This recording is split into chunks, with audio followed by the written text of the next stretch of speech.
Les images que vous voyez ont été filmées le 13 novembre 2010 dans l'un des hôtels les plus luxueux du Cap en Afrique du Sud. Sur ces caméras de vidéosurveillance, on distingue un couple en lune de miel, souriant, détendu, visiblement amoureux. Annie Dewani et son mari, Shrien. À première vue, rien d'anormal. Ils marchent côte à côte, se tiennent proches, s'embrassent même à plusieurs reprises dans le hall de l'hôtel.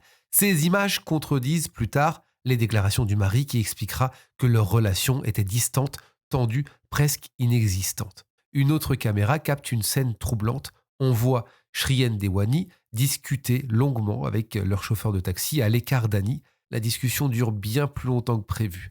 Plus tard encore, les caméras montrent Shrien sortir seul de l'hôtel pour rejoindre le chauffeur. Il tient un sac en plastique à la main. Le contenu ne sera jamais filmé clairement, mais cette séquence deviendra l'une des plus controversées du procès. Quelques heures après ces images, le taxi est détourné.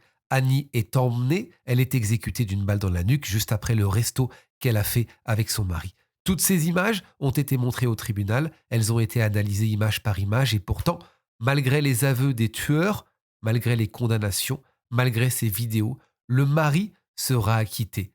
Et aujourd'hui encore, ces images posent une seule question: si tout a été filmé, pourquoi la vérité reste-t-elle aussi floue? Est-ce que c'est le mari qui a engagé les tueurs? Est-ce le mari derrière la mort de sa femme, derrière la mort d'Annie Dewani?